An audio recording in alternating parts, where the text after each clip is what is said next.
There was a time when mirrors weren't tools of vanity. They were sacred, feared, wrapped in myth and shrouded in silence.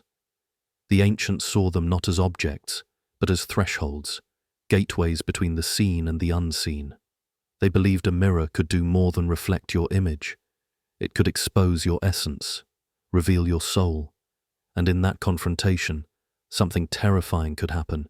You might come face to face with who you really are, not the version you present to the world, not the role you play, not the name you answer to, but the raw, unfiltered self that exists beyond the layers of persona and pretense.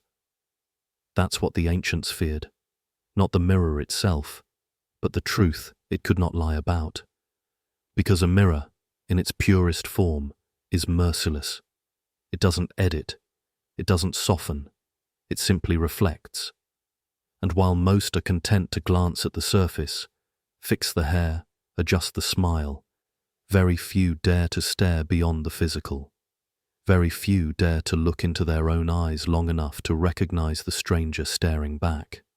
Because somewhere deep down, we know that the face we show the world is a mask, a performance, a carefully crafted illusion made to protect the fragile truth underneath. The ancients understood that the most dangerous thing in the world is not a weapon, it's self-awareness. Because once you see your true self, you can't unsee it. You can't pretend anymore. You can't blame others. You can't avoid the work. And that is terrifying. That's why mirrors appear in so many ancient stories, rituals, and superstitions. In Egypt, they were associated with the goddess Hathor, not just of beauty, but of death and rebirth. In Greece, Narcissus was doomed by his own reflection. In Rome, breaking a mirror was said to bring 7 years of bad luck, not because of superstition, but because shattering the self is a spiritual crisis. Even in Eastern traditions, mirrors were said to reflect not only the body, but the karma carried within it. In all of these, the mirror was a symbol of something more, the gateway to self-confrontation. The ancients feared the mirror not because it was magical, but because it was honest. When you look into a mirror, really look. What do you see? Do you see a name, an identity, a story you've been telling for years? Or do you see the cracks, the unresolved emotions hiding behind your eyes, the roles you've worn thin just to survive? Most people avoid mirrors for this reason, not physically, but spiritually. They avoid anything that truly reflects them. Honest relationships, silent rooms, meditative stillness. They avoid these mirrors because they threaten the illusion. They threaten to reveal the unconscious, and in doing so, they threaten the ego. The ego, after all, is terrified of mirrors. Not literal ones, but reflective moments, feedback, truth, exposure. The ego survives by keeping you distracted, busy, focused on the flaws of others, the past, the future, anything but the present moment where reflection happens. That's why so many avoid the inner mirror, because the moment you turn inward, the mask begins to slip, and beneath it is everything you've buried, the guilt, the shame, the rage, the grief, the fear, but also, and this is crucial, the light, the genius, the beauty, the divine.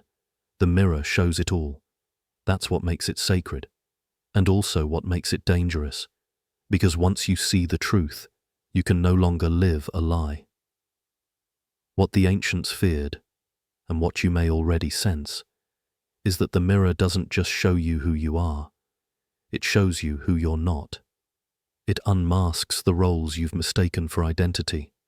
It reveals the patterns you inherited, but never questioned. It shows you the armor you wear and the wounds underneath it. And in doing so, it threatens to unravel the very fabric of your constructed self. This is why awakening isn't always graceful. It's not always light and peace. Sometimes it feels like being cracked open, exposed, raw, undone, because to see yourself clearly is to dismantle everything that isn't truly you. And that requires courage, the kind of courage our ancestors both revered and feared.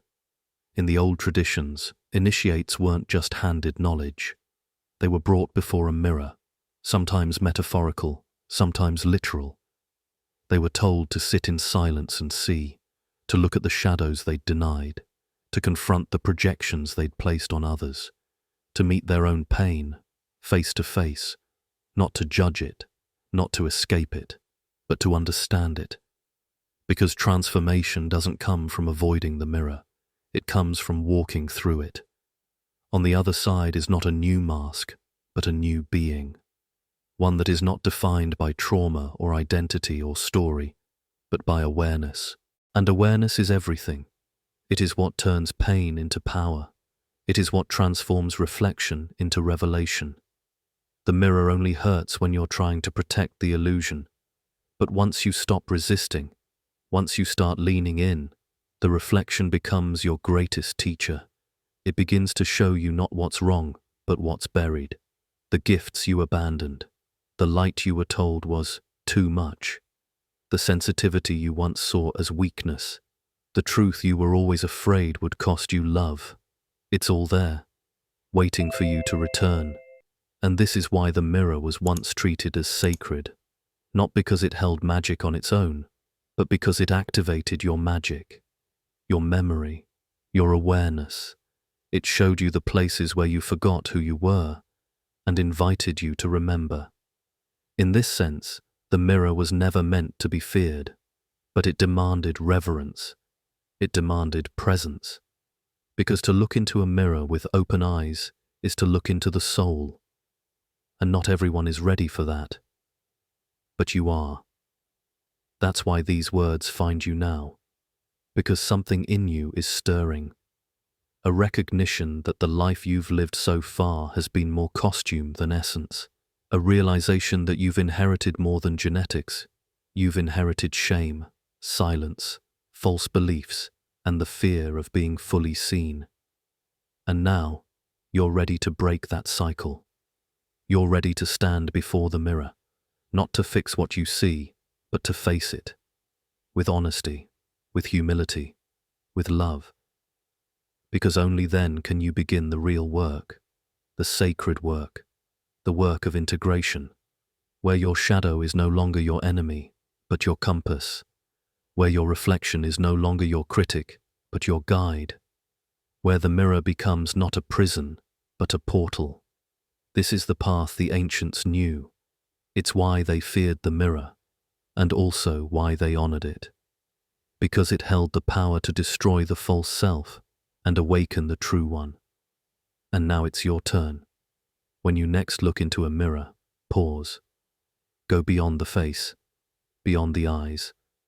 Ask the reflection, what am I hiding? What am I protecting? Who am I without my story? Let the silence answer. Let the reflection speak. Don't rush, don't judge, just witness. And something will shift, not outside you, but within. A cracking, a clearing, a remembering. The mirror is not your enemy. It is your invitation to see yourself, to meet yourself, to return to yourself. That is what the ancients feared, and that is what you were born for.